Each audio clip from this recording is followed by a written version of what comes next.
Kıymetli misafirlerimiz, değerli konuklarımız, Saha İstanbul 2026'nın 5.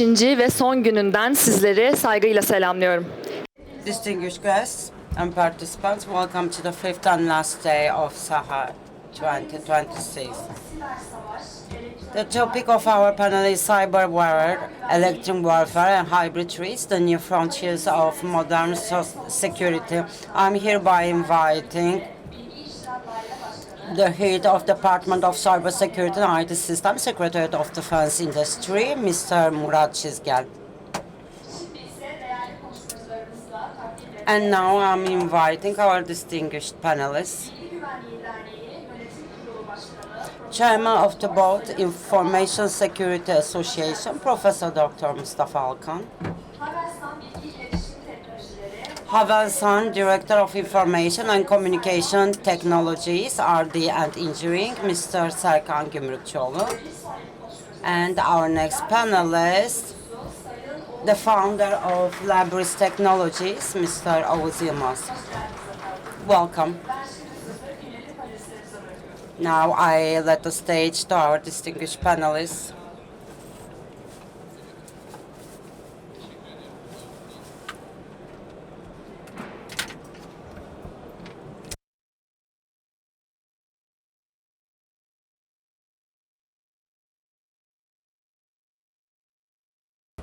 Distinguished participants, welcome. My name is Murat Çizgel. I am the head of Department of Cybersecurity and IT Systems, Secretary of Defense Industries. I'm trying to serve this sector for the last 25 years. I was working in different departments and also in the departments related to security and policies. And now I'm working in the fifth area of our defense industry, and we are trying to strengthen the capabilities and capacities of our country. We are working together with our stakeholders. We have our site and we have our organization. We are cooperating with our stakeholders and we are managing this process. So we are talking about cybersecurity, cyberspaces, and they are very important. They are considered the fifth area of the security. So what does this mean? It started with a warfare, and it is called main warfare. And also it started on the land, and after that, with the development of the technologies, when people started to sail, to go on the seas, we witnessed the maritime warfare, and this is how the maritime warfare sector started to move on.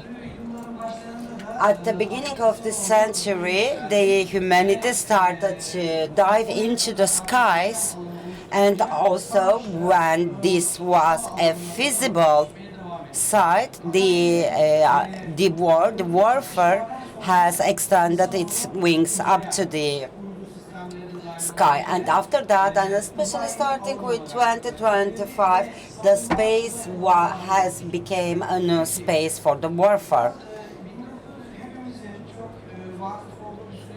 As you all are quite familiar, especially during the last 25 years, especially with the internet, we all are acquainted to these systems, to the internet. Everybody owns mobile devices. Everybody can instantly communicate, and the digital infrastructure has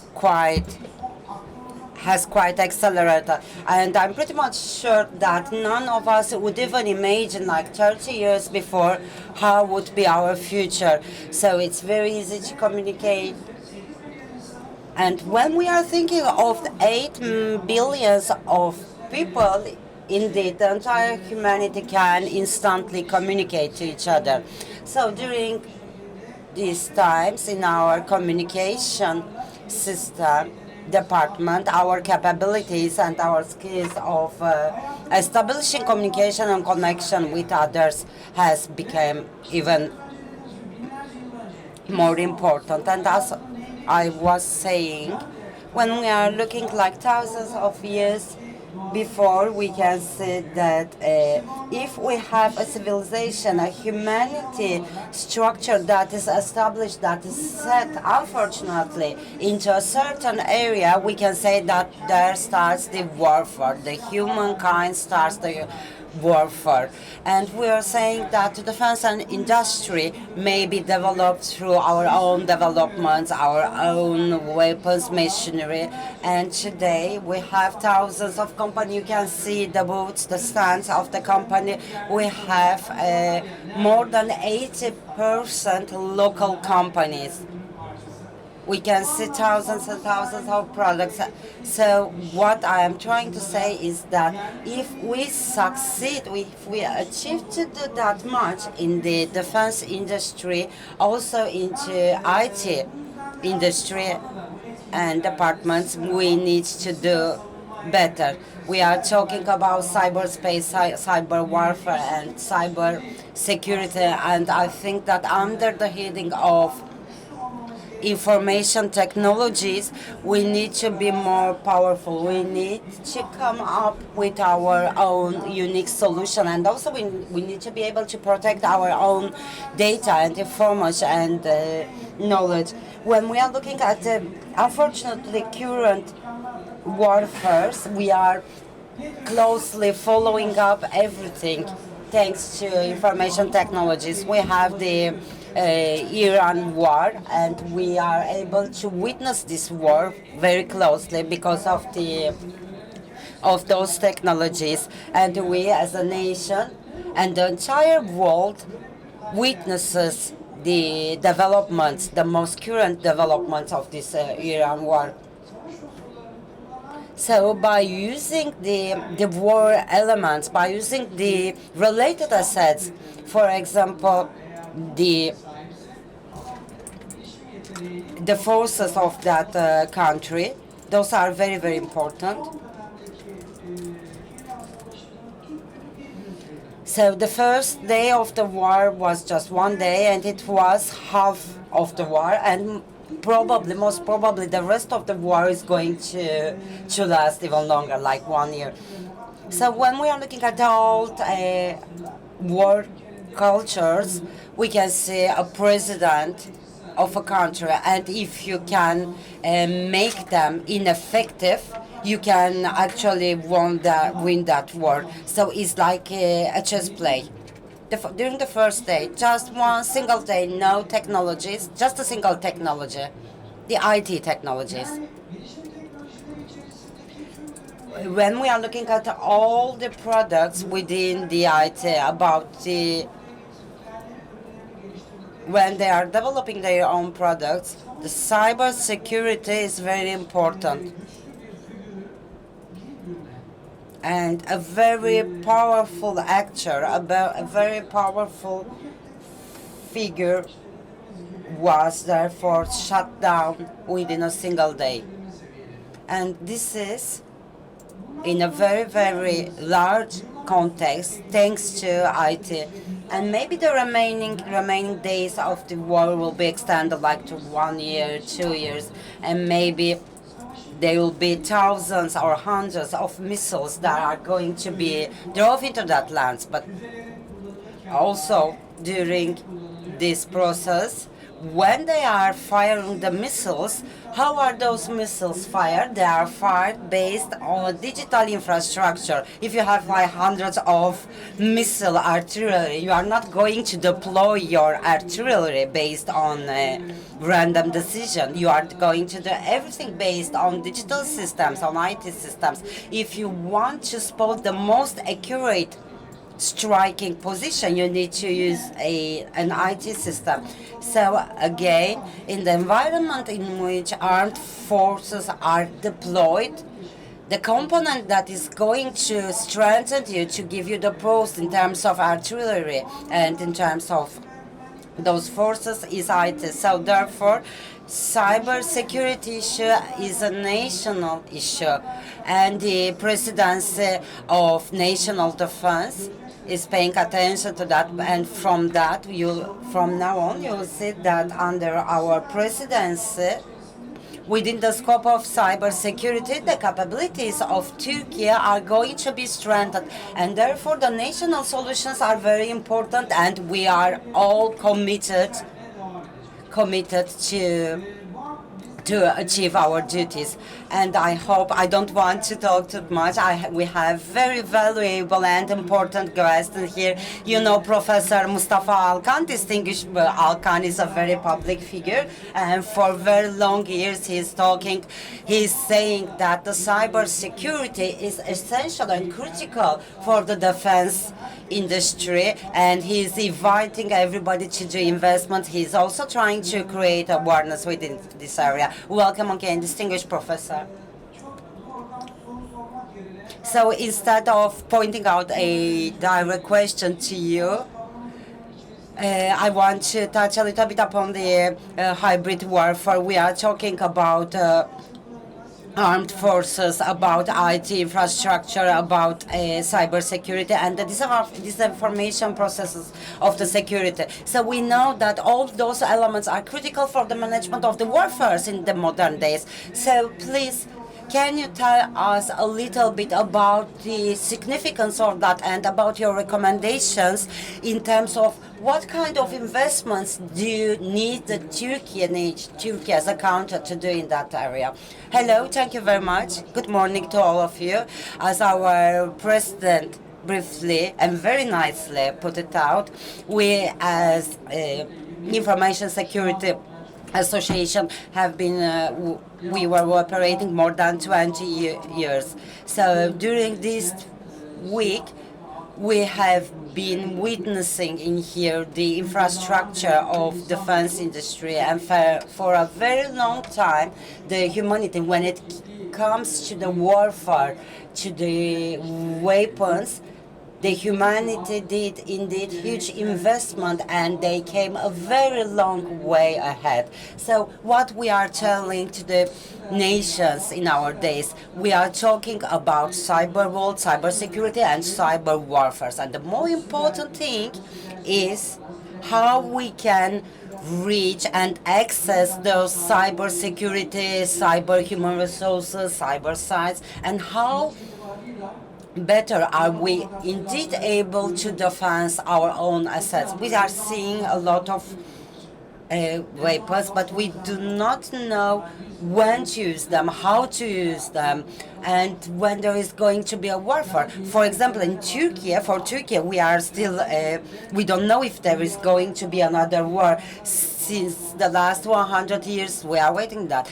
On the other hand, we have investments of hundred millions of dollars, but we do not know when we are going to deploy that. The entire humanity and world, they are talking about nuclear arms, but we don't know when they are going to be deployed. But now, in our day, in the cyber world, in the digital era, we are talking about 724 hours, 265 days, practically the entire year. Everything is continuing, the investments is continuing, this deployment is continuing, and every kind of attacks which are not anymore made with the conventional artillery and weaponry, with bombs, and with similar aircraft are indeed now conducted with the cyber attacks. So here we can see a shifting from conventional to digital, and now we have the power and the capacity of posing even more critical threats.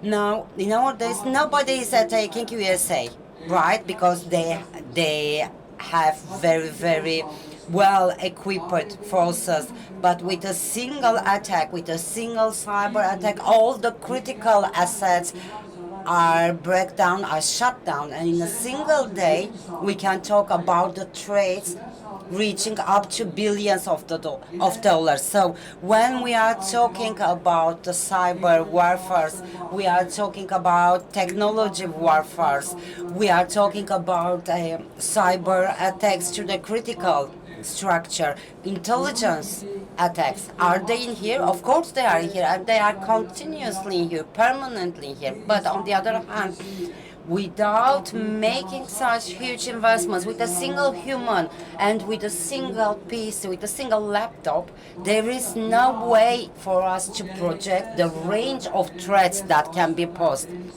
So, in this shifting from conventional armies for conventional military forces, everybody is shifting to cyber forces, cyber attacks.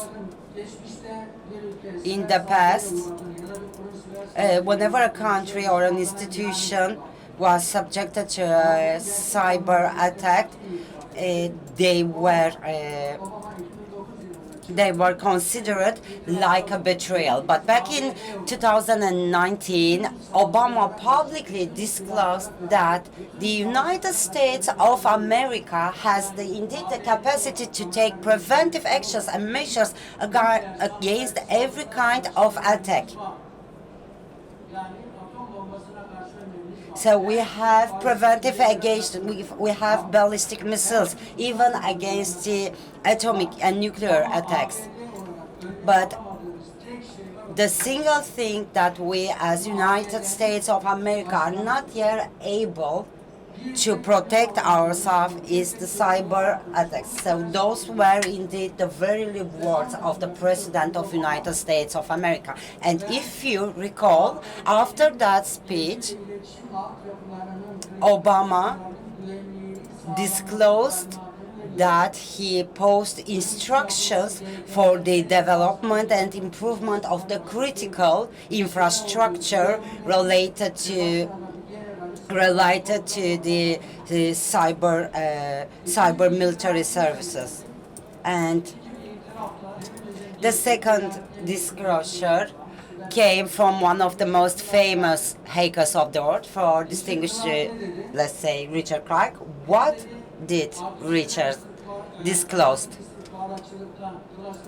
We are shifting from classical intelligence and classical spying activities. Back in times, we used to monitor, to follow Russia, to listen to Russia.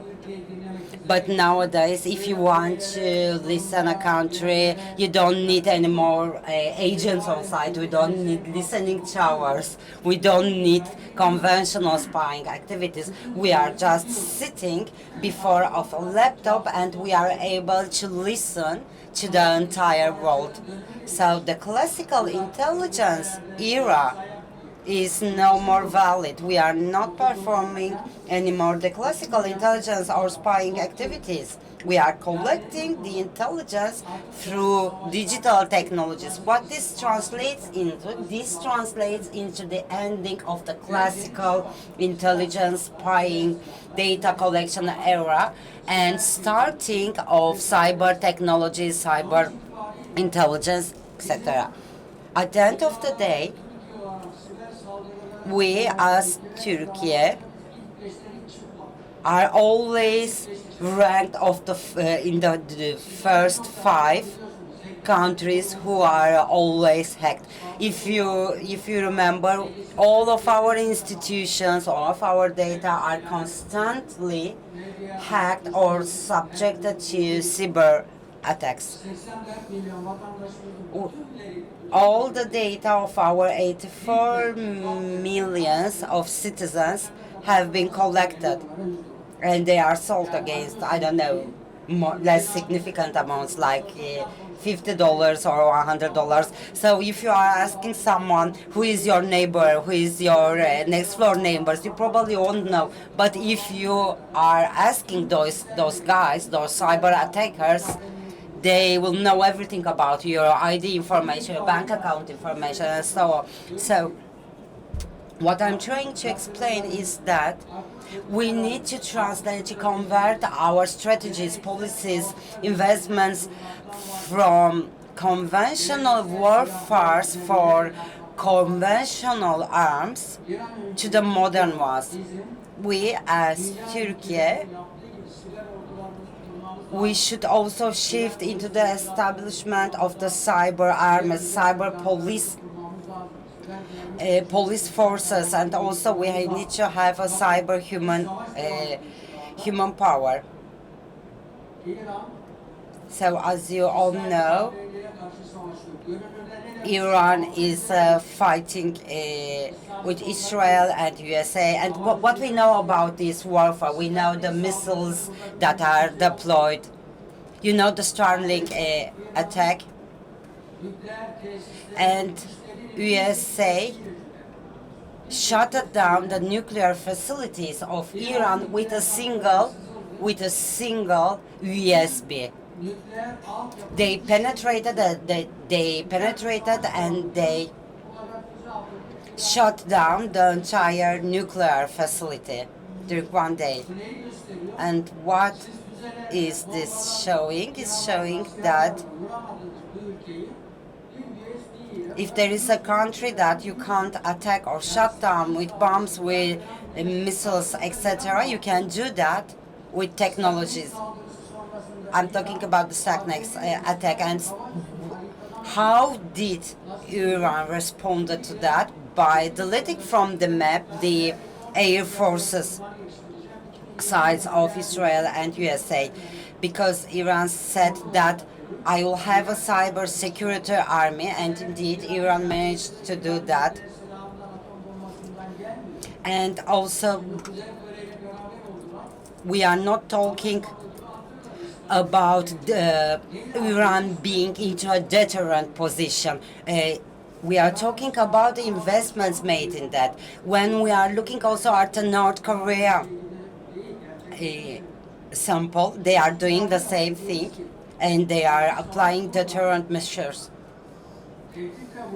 So we have the warfare in here, we have the trades in here, we have the defense in here. So we need immediately to have our own cyber forces. So the Israeli army is composed of, in total, 170,000 persons. I'm talking only about the cyber army of Iran and North Korea. So you won't have the capabilities, the strengths to deal with them. Look, let's have a look at the Turkey. In terms of defense industry, we are doing very well. We are very deterrent. And for the warfare, the concept of being deterrent, deterring your enemy, is a very critical concept. And also we are talking nowadays about cyber deterring, because when you are in a deterrent position, nobody wants to attack you. In another report provided to Pentagon, it is said that because of the crisis that happened in North Korea, if it is projected to have an attack, the cyber forces deterrence of North Korea should be taken into consideration. So look, this is what is down on the Pentagon record. This concept of deterrence is very important, and it is important because those guys, they have those cyber forces and capabilities. In Turkey, we are like 13 or 15,000 of persons dealing with all of those cyber-related aspects, and I'm talking about 100,000, 200,000 cyber infrastructure. This means in army, in technologies, in science, in defense, in attacks, in every critical structure. We need to have that in order for us to enable ourselves to discuss about national security, about airspace security. The critical aspect in here is that human resources and local national technologies. Currently, on behalf of cyber security that we are using in here, all of our softwares, technologies, more than 90% of those equipment, they came from USA and Israel. So the equipment, the hardware and software, 90% of this hardware and software, they are of USA or Israeli origin. As long as we do not reverse this situation, we can't talk about this security. So they had pagers, right? The army, the colonels, everybody had pagers. What they did with the pagers, they exploded the pagers. They provoked explosion within the mobile devices used. So at the end of the day, as long as you cannot provide for the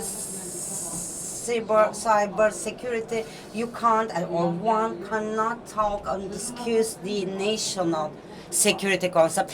There are, of course, a lot of important things that need to be added within this context, but to wrap it shortly, we had 4 targets, objectives. The first of one, human resources. We need to train to educate people, and we need to strengthen our human resources capabilities. Our training boot camp is continuing in Manisa city of Turkey. We are providing education and training to more than 200 persons. And on the other hand, we are working with public institutions and agencies. 5 years ago, our distinguished president said that Turkey needs almost 30,000 of persons of cyber security staff. So how long are we going to wait to reach to that number? Now we need 50,000, and we are not training 1,000 of staff per year in terms of cyber security. Are we going to wait another 10 years to have that staff, to have that coverage? We need cyber army, we need the defensors, cyber attacks, developed human-based cyber institutions. We need to act proactively, and when we are talking about the local and national technologies, we need our own companies to develop their own hardware and software,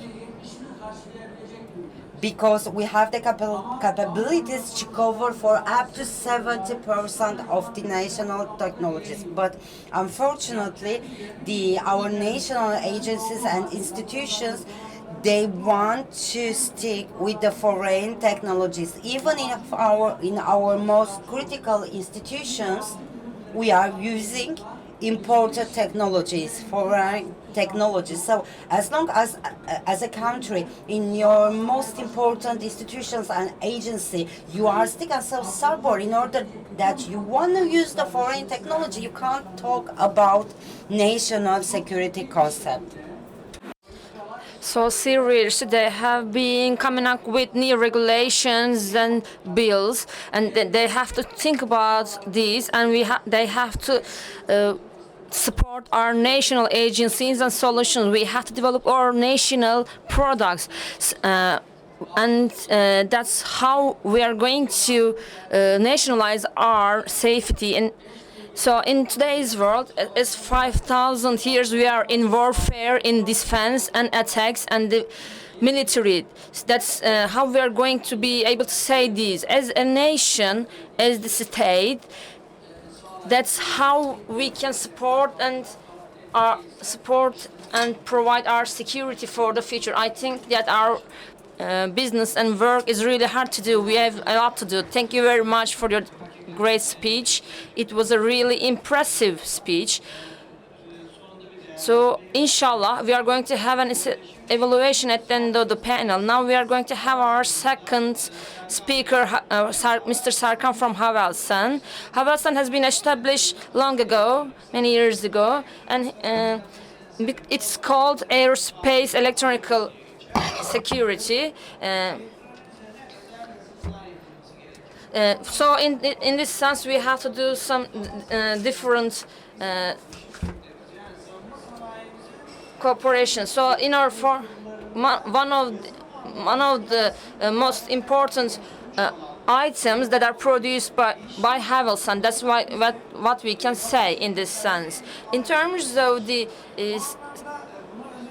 IT department, this is one of the most important institutions of our company, and he has been also assigned as the deputy secretary general of the institution. And on the other hand, in the cyber security area, I can say that they are really reached. They have really reached to a great competency. So we are not talking about just producing something. These are the main contractor companies of our country. The cyber security products are produced this way. These are the most. These are produced in the most competent and the swift companies of our cybersecurity companies. So welcome, Mr. Serkan. We have a really important topic here. You know that you have really important responsibilities on your shoulders. So, what types of cyber attacks may occur in the hybrid warfare environment of the future? What effects may these attacks have, and how can threats to national data security through cyber disinformation be prevented? So, on the other hand, we know that in the cyber aerospace, the disinformation and the threatening the national safety is a really important topic in today's agenda. Can you please swiftly speak about these? What kind of precautions should be taken in this regard? So, please deliver your speech in this regard. Please go ahead. Thank you very much. Good morning, everyone. I'm Serkan Gümrükçioğlu. As the chairman said, in Havelsan, I have been as the R&D engineering department director within the department of deputy general secretary of the institution. We are really having a responsibility of providing the digital transition projects, and we are trying to produce and procure to the nations the safety in this. And so in the software part, we are trying to integrate the necessary products and use these in our national safety. In the future hybrid warfare environment, there are so many things to consider. I have been working in this sector for many years. First of all, in the past, we had viruses that were contaminated in our computer. Later, we have seen DDoS attacks, and we have come to a point where the systems were not really be accessed, and the national institutions could not just serve because of these institutions. And later, they started to steal some data. But today, we are in another world now. So, in these cyber attacks, they are really affecting the community order, all national infrastructures, and anything in the country. So, what is our purposes? What is the purpose of this attack? And weakening the states and produce a mechanism to be able to hit the state in the toward the vulnerable areas. So we know that we have these proxy actors, state-sponsored APT groups, psychological operations, disinformation campaigns, and advanced technologies. We have been seeing these kinds of attacks in any kinds of our world today. So among these, we are also seeing these psychological operations. They are trying to manipulate the people, trying to create the new sense among the society. So one of the areas that is used where is used the cyber attacks, they are trying to get the information, and they are trying to transform this information and get all of the data from the people, and they later, using this data, they start to attack your country. In the APT group, throughout this interest contest, they try to find new solutions in these attacks. These attacks are usually long-term, target-oriented, covert, and difficult to detect. Though such attacks, energy production, distribution systems, the financial sector, e-commerce infrastructure, water treatment facilities, anything is affected. Such attacks would merely create a technical disruption. Of course, it could also result in interruptions to the public service, loss of trust, economic damage, social panic, and vulnerabilities in the decision-making process. To date, many tensions in the Russia-Georgia, Russia-Ukraine, U.S., Iran, China, U.S., and the Iran-Israel axis have demonstrated the military, political, and the psychological impacts of the cyber operations. However, these are not all that I think we are going to going to see more of these today in the coming future, because we are using smart technologies, and we are really proud of using these smart technologies. But on the other hand, but I think that national agencies and institutions should be act together in terms of providing a national security, as our president mentions before. Today we have seen it in the Iran war, and they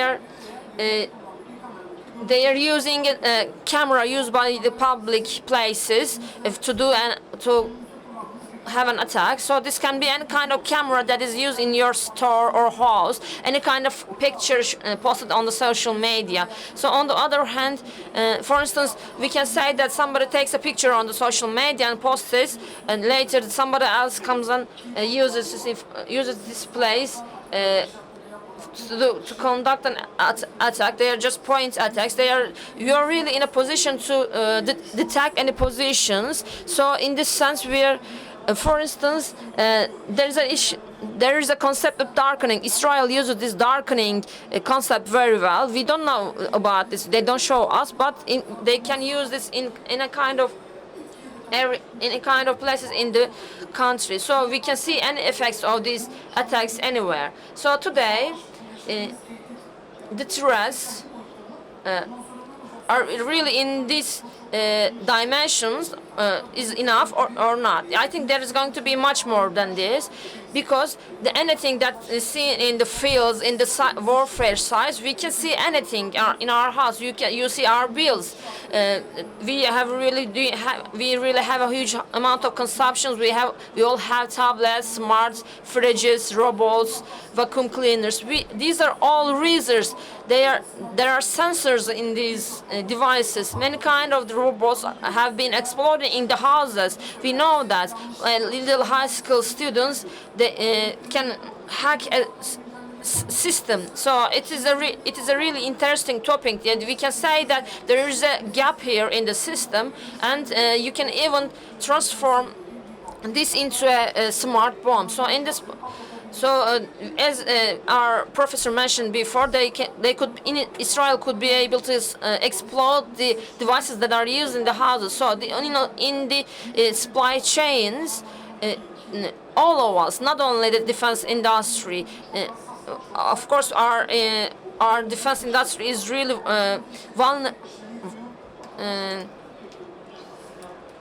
sensitive in this regard. They are trying to take a position in this regard, but I think we need to cover all of these within this framework. APT, we have spoken that the state can use the target's audience very well. Late in the past, in order to phishing and email generation.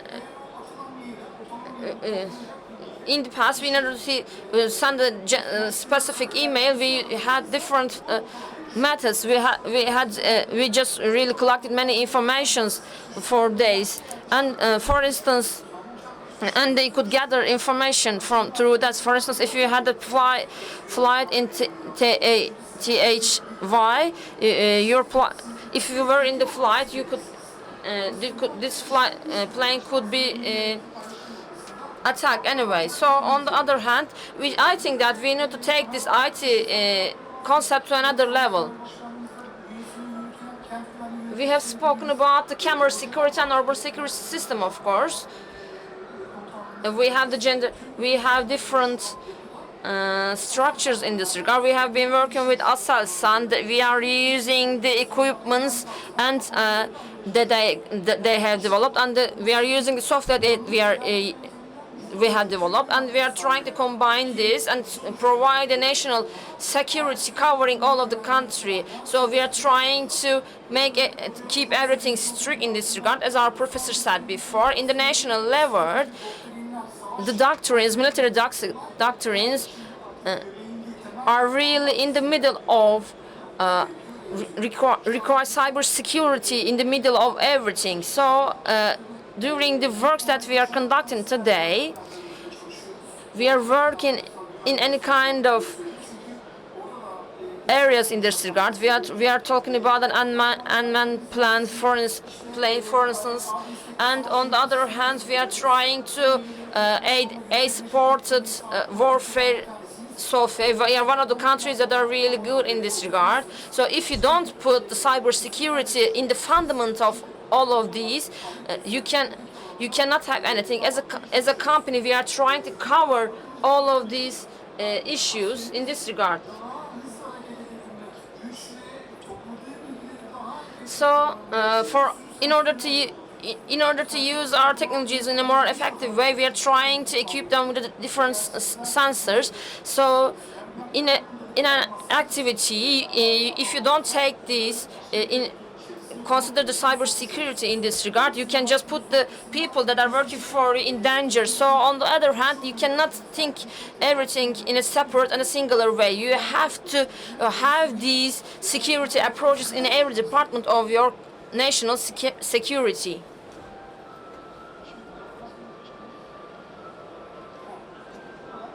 That's all I could say for now. Thank you very much. We are going to have our assessments in a holistically. I think we are going to have a kind of conversation part in the second session. Mr. Oz, welcome. Mr. Mustafa talked about the importance of the cybersecurity in both strategically and in terms of security, and he assessed where we are today in this sense, and we have to go in the future. Havelsan as a company is one of the companies that has taken this mission. It has and they have he gave us about information. How can we deter such kind of warfare in the future? And as our professor mentioned, we need human resources in order to procure these. People should be trained, instructors by the states, and they have to be given opportunities to be developed. And we can only provide these with the human resources. It is global the same, and in our country we observe the same. The cybersecurity products has a multi-layer structure. We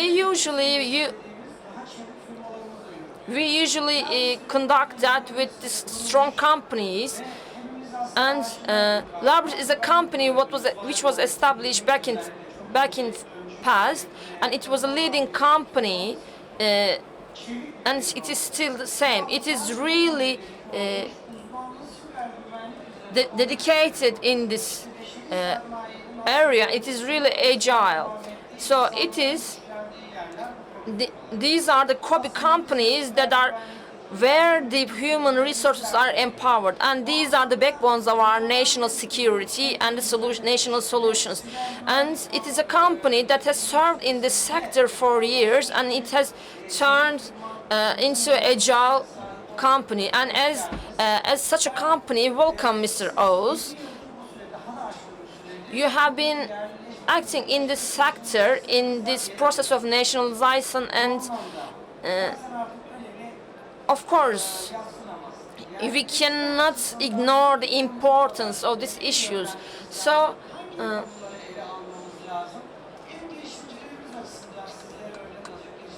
what should be done in order to increase the nationalizations of our country? What kind of suggestion would you offer in this regard? I would like to start introducing myself. My name is Oğuz Yılmaz.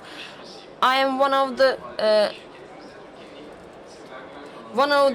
first entrepreneurs of our country in this regard. We have been acting in the cybersecurity area, and we produce hardware and softwares. We are really working in such an important area. We didn't know that this area would be such important in the past. We didn't notice the importance. We were only people who were willing to produce technology, and we were just smart people, and we are now in a period where we understand the importance and essence of these issues. And behind all of these works that are held globally, we see that these things stand behind. In USA, in any part of the world, the AI is the new nuclear of the world, and towards this nuclear, everyone is going. So if you have the necessary AI, you can analyze any kind of data and points, and later you can just detect any kind of points to hit, attack, and you can just finish your work. So the software is has such an importance today. On the other hand, the capital, human capital is really important. In USA schools, we saw people who were instructed. They were Chinese people. They really trained in USA, and they are now supporting their country, China, in order to develop their country. So USA has noticed this. Of course, hardware has become more important today. So when we are talking about the AI, we need to talk about the chips as well. We have the rare ores, the mines, and we also have data centers. When we talk about the data centers, we need to talk about energy, of course. The USA's movements is the necessity of all of this. Now he was acting in Venezuela, in any kind of places in the world. They are trying to cut the way of the African mines. They are trying to reach the rare mineral elements in Ukraine as well. We knew that, we were feeling that, but we didn't see that clear. So recently, they have started confessing this themselves. So the deputy president of USA, Deputy Vance, has a group. They are regarding as dark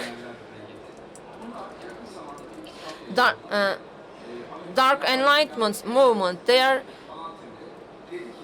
And they have gathered together in a company in USA, and they stated, they had a declaration concerning that the technology shouldn't be just one-sided. The AI is really important in this regard. So now we can see that U.S. government is really centered and oriented in AI. So we can say that AI is a new nuclear, and the new important powers in Turkey will be leading towards this AI, and improve their cyber security. So of course they couldn't defeat Iran. On the other hand, I would like to mention about this, but they understood it, and Iran showed a deterrence. It said that they are more important than they were taught to be. So as Turkey, when we are observing such a movement in the whole world, we can, if you are working as a neutral technology, you cannot take technologies from other countries. The cybersecurity is the top topic here. So if you have products here, you have to put these products in the required positions, and these products are really a asset issue in our country as well. So human resources was a really important topic in this regard. So of course we really have a competent human resources. We always had this. In Ankara, we had a technology center, and the universities in Ankara were engaged in the training of these human resources. And as Labris, we have recruited 500 people in our company as well, and we have procured these people to our technology here. This is what are done until now. So of course we are in an awareness since the Blue Marmara case. After that case, we have seen that the foreign cybersecurity companies during the peace times, they just work as a friendly company. But after in such a in a crisis time, they just can bomb your softwares, and they can do anything. For instance, you can buy a hand bomb from a country, from a friendly company. You can use this in peace times, but you can but when you take this handball from a enemy country, you cannot use this in a crisis time. Our president has also mentioning about this. Of course, during the 2015, after 2015, Turkey has really gained huge developments in terms of the cybersecurity, and our president has been really has taken a leading position in this regard. As Turkey, if you want to support a product, the action of the state is to be using it. When you use it, and when you position it in the place of the foreign product, you are going to be just starting this position. You are going to have new developments, new products, new cybersecurity parts. So in this regard, we were the first company acting in this regard. So in the clustering in the cybersecurity area, we have tens of companies, we have tens of products as well. This is really something that we are proud of. I hope that is going to be more developed in the future, and we need to provide a continuing development of these processes. Thank you very much, Mr. Oğuz. We are going to the second part of our panel. Today is a public day. In Saha we have people, so in this regard I can say that those who are interested in the cybersecurity are coming today. This is a day that we are coming together with the people. So in this regard, the cybersecurity concept is not only something that the national security institutions, soldiers, and governments should consider, because cybersecurity is something that that directly reaches out to the person, and so we know that the people use the communication sources of the cybersecurity. So in the name of our people, we need I can say that we need awareness. As a citizens, I can say that we all have something to do. We all have responsibilities. So in this regard, I know that the association has some works held in this regard. So what kind of suggestion would you give as an individual in order to continue as a cybersecurity strength? So in the emerged companies, we only see problems. They just think about how to increase the resistance of the digital security. They're just asking how can we be more robust in terms of the digital safety? What kind of value should we have? So look at the world. We just can call the Arab Spring as the world's biggest war. During the Arab Spring, we had the Panama documents, and recently we had seen the Epstein documents. Throughout these WikiLeaks documents, we had observed something like Arab Spring. It was a war that was all Middle Eastern countries and the Muslim countries were dragged into warfare. And how did it start? It started with a movement in the social media. 12 Muslim countries has collapsed, and governments were collapsed, the presidents were taken down, the economies were collapsed, and it is still continuing. It is still ongoing. Iran warfare started, Libya war started, Egyptian war started, Tunisia, Algeria, Yemen. 12 Islamic countries were collapsed just with a civil war, without sending any kind of missiles, bombs. Well, how did they do this? They just tried to launch riots and any kinds of rebellions in these countries, and they still cannot pull themselves together. And for Iran, they have tried this many times. So the next step will be Turkey. Julian Assange, the founder of WikiLeaks, said that they have 200,000 documents regarding Turkey. So in the near future, they're going to try to launch a civil war in our country as well. So without using any kind of weapon, artillery, on any kinds of warfare, with the national movements, they are going to try to destroy our country. So We are talking about computational literacy, about societal literacy. Literacy is very important.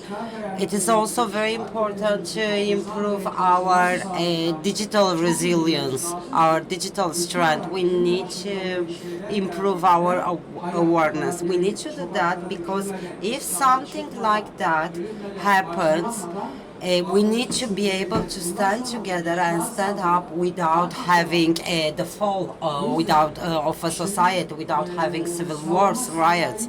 So, turning back to the defense industry, this terminology is going to shift into digital resilience. Maybe our agencies and institutions are going to transform their titles into digital resilience unit. So we were talking about DigiLeaks, Panama, Epstein documents, the releases, the leaks. So those are civil and national grade attacks. Whenever those things happen, if we don't have any preventive measures, any protection measures in place, we'll be under very serious and critical threats.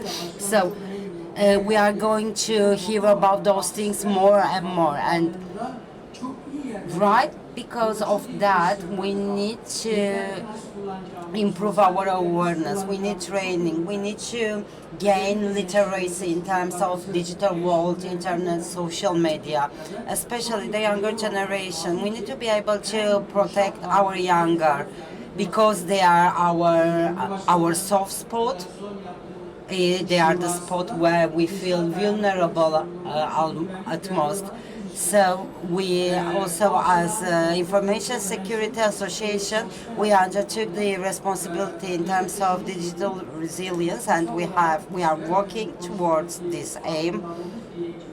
And our awareness in terms of digital security and in terms of usage of the social media should be very well managed. And like I was saying, again and again, we need to increase our awareness.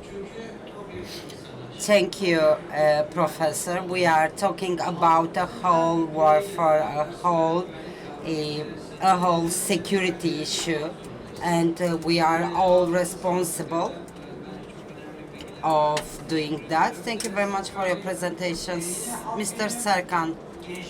Again, we are talking about a public day, and we have a lot of youth among us, and they seem to like very much the artificial intelligence. We are in a transformational era of AI. During the 90s, we had the internet shifting era, and everybody who was clever enough to do investments in those areas now are in a very good position. But now, starting from 2025 and probably extending up to 2030, it is very important to become very agile in terms of AI. So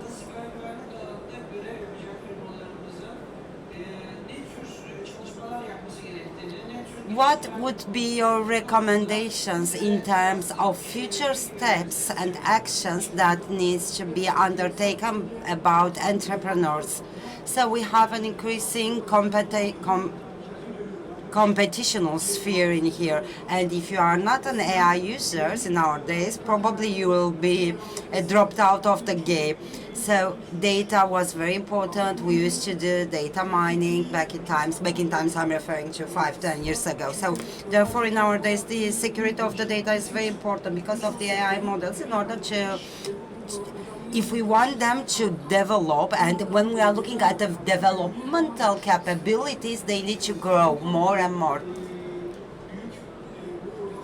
When we are looking at the big players and pioneers of AI, like USA, they have completed their own artificial intelligence processes, and we need to do our own works, our own data, our own AI-based application, especially if a public institution is going to share everything with an AI application, they need to be very careful.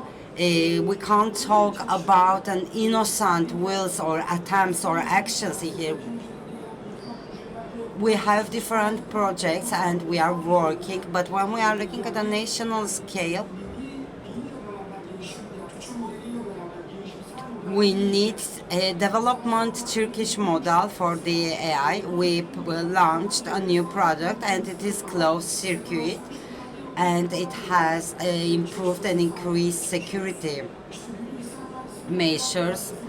For example, someone who is studying computational engineering or software engineering, they are deploying their own models, and they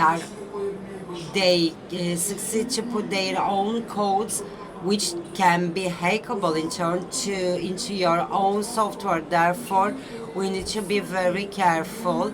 We need to work and to set up a very solid and structure in which we can trust in it. We need to work with the departments of our presidency in order to develop those models, because the AI models are attacking us, in other words. So we are talking about digital maturity, but also we are leaning through the AI maturity. And also we have our own software which we started to spread. We know that we can't win a war with weapons. Therefore, it is very important to have a trustable mechanism that we can deploy. For example, the Iranian example is a very good one. We are doing user-based entity analysis, and also we are analyzing, the AI is analyzing the personal behaviors, and they set up models based on that. And also we have a lot of solutions that we can provide with our local sources. We need the human resources, workman power in here. If you are not able to shut down the system whenever you can instantly catch or spot a failure, you are doomed to fail at the end of the day. Like I was saying, it doesn't matter if they are national defense industries or under maritime defense industries or equipment. We need to become very deterrent, and in order to become very deterrent, we need to have a very powerful frame. On the other hand, we are one of the countries out of 4 countries who has the capabilities to use their own warfare systems and equipments. We have our pilots, and they can engage and they can receive trainings, but we don't have anything against the cyber attacks. Within the structure of Havelsan, we'll have a cyber warfare infrastructure, and as country we become a critical point in terms of NATO. And with our own developed model, we can simulate the cyber attacks, and also we can increase our own strength and capabilities. If anybody is interested into this area, they can also receive trainings, because we have a huge gaps in terms of trained and educated skills, capabilities.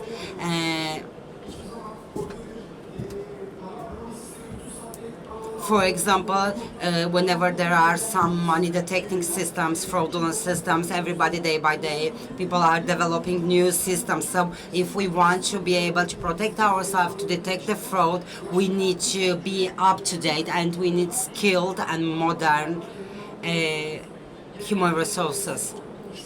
Also, we are working with NGOs and other related stakeholders in order to improve ourselves. Thank you very much, Mr. Serkan. We don't have much time. Mr. Oğuz, you are an entrepreneur within this area. And it is not easy to do that in Turkey, but we need to support the entrepreneurs.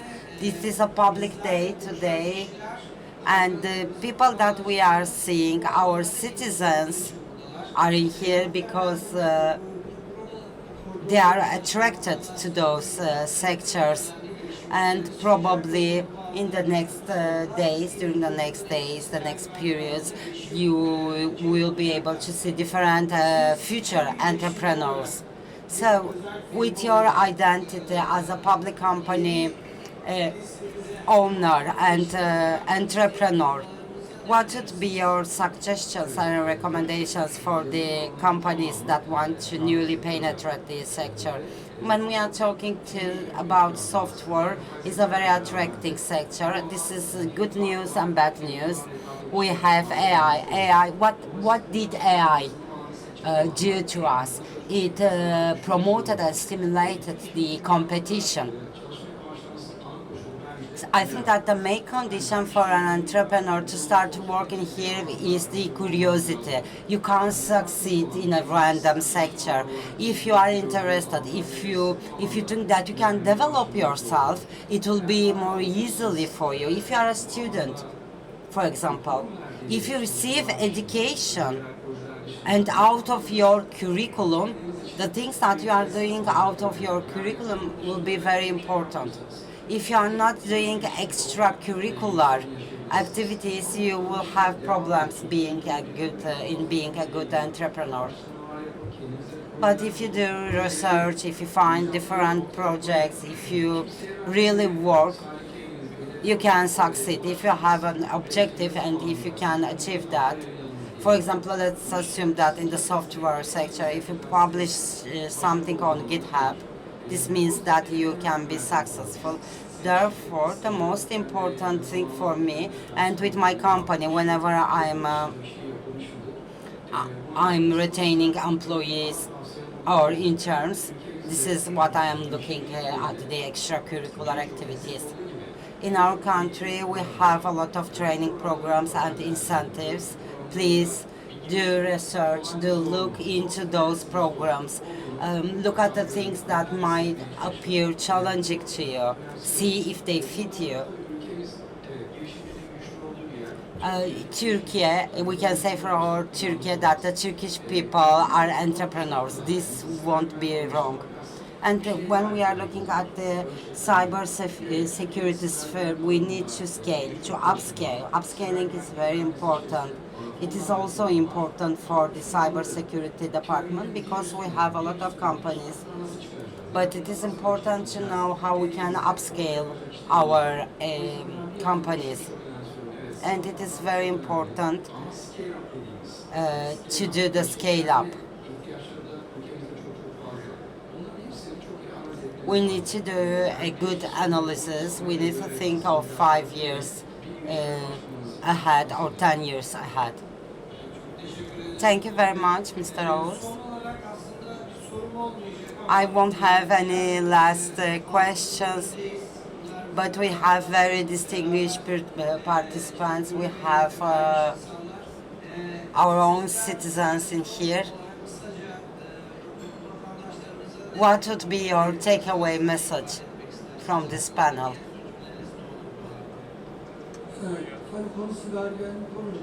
When we are talking about cybersecurity, the most critical thing is that all the levels of nations, all the citizens should have a high level awareness. And the second one is The culture of usage of those technologies should become more healthier in order to make the informational technologies more useful for our citizens. Because if not, unfortunately, the critical risks and threat can in turn endanger us. Therefore, IT literacy should be upscaled. And this is very important. Thank you. Mr. Serkan, the same question. I think that cyber security stuff is very important, very critical.